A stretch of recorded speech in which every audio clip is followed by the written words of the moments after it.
All right, welcome back to SouFLoTV again, everybody. It is your host with the most. Man, look, I just came back from Jamaica a couple of days ago and I had a wonderful time in Jamaica, but that's not to say that issues aren't still real.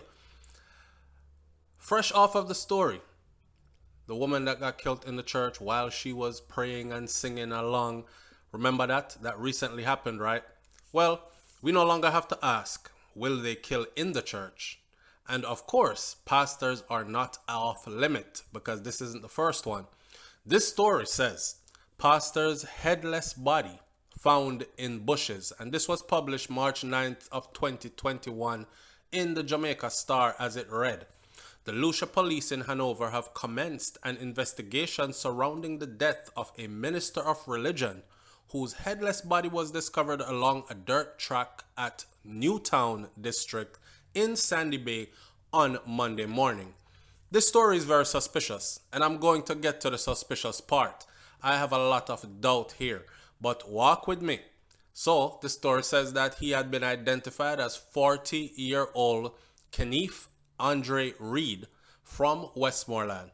Police report that Reed was last seen alive in Newtown about 1:30 p.m. early afternoon on Sunday, and I say Sunday again, after he left the home of a church sister to clear some land on which he intended to build a house. Sunday, y'all go clear land. Sunday, pastor is going to clear land. I'm thinking he must be a Seventh-day Adventist because, Seventh-day Adventist people, Saturday is their holy day, their day of worship, their Sabbath. And then on Sunday is like a regular day for them. So my first question is, was he a Seventh-day Adventist? Because if he was not, and he was a Sunday worshiper, why would pastor be going to clear land on a Sunday? That's my first one. Walk with the story. Remember, I know, he was last seen leaving a church sister house. Sunday. Now later that afternoon, the woman got curious after he did not return. Why would she get curious? Why was he supposed to return to her house? The reason I'm asking is because pastor is a married man. And this is not his wife we are talking about. So, later that afternoon, the woman got curious after he did not return, and she went and made a report at the Sandy Bay police, who informed her that they could not do much until after 24 hours had passed. So, you see, if he's a married man and he's supposed to be going home to his wife later on in the evening, why would he be returning to this church sister house? Even more so pressing is, why would this church sister find it so much of an emergency? Wouldn't she automatically assume, say, okay, I'm never return here, so I'm probably gone home to him wife? Like that, don't it? So she immediately felt like something wrong and just ran to the police station just a couple of hours after he had left? Scratches my side of my head. The police informed her that they could not do much until after 24 hours had passed. About 8 a.m. on Monday, remember he was last seen Sunday at 1:30 p.m. Monday at 8 a.m., the woman organized a search party and found the pastor's bag. That she found a machete and she found his water bottle in the bushes. About 30 minutes later, Reed's headless body was discovered along a dirt track in bushes. I have more questions.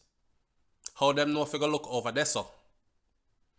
The police were summoned, and upon arrival, the scene was processed and the body was removed to the morgue. Now up to press time, the head of that body still has not been found.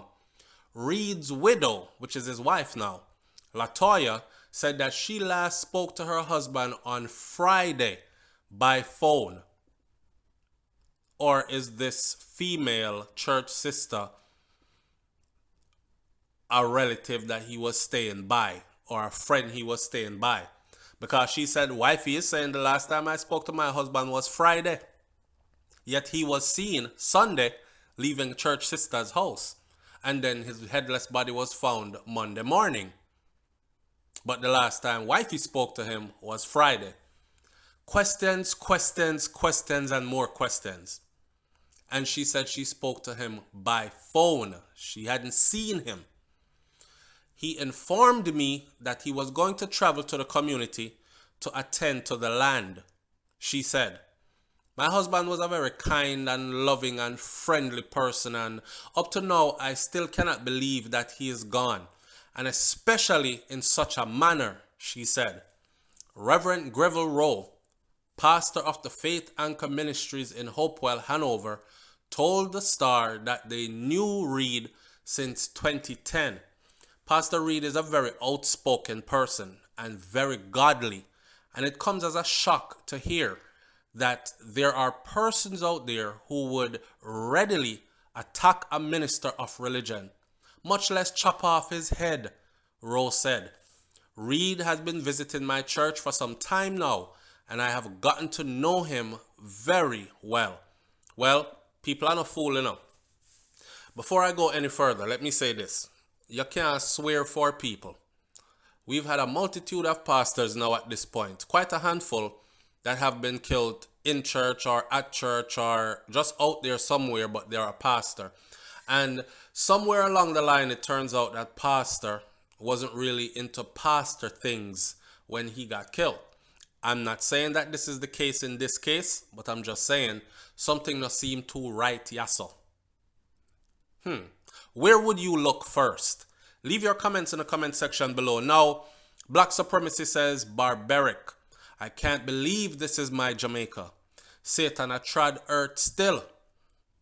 Mardan Whitler said, this story is an illustration that one can believe that you know people, and in fact, the reality is that no one really knows a next smaddy and the secrets those people are harboring.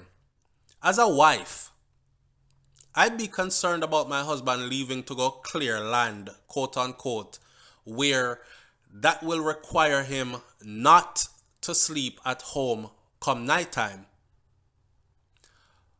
Where, pray tell is he sleeping and in whose bed? The reality is that these days people don't have to be where they say they are. So there is always the distinct possibility that a wife, in this case, or a husband, might be in the dark about the shenanigans going on. As an outsider looking in, it seems that perhaps Pastor put himself into a problem with clearing land on property to which he couldn't actually lay claim to, if you catch my drift. So someone is saying that Pastor was sleeping with church sister.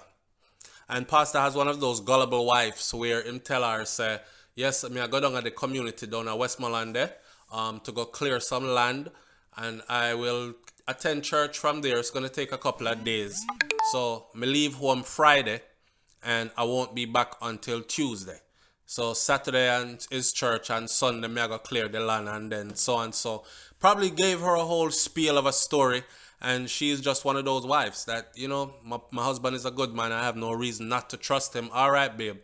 Walk good. Me see you when you get back. I love you. Bye. That kind of thing.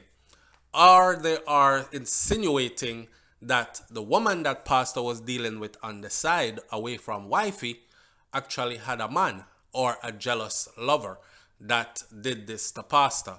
Either way, I don't know the truth of the story. I am looking to find out what actually happened to Pastor. Was he involved in things that are not pastorly?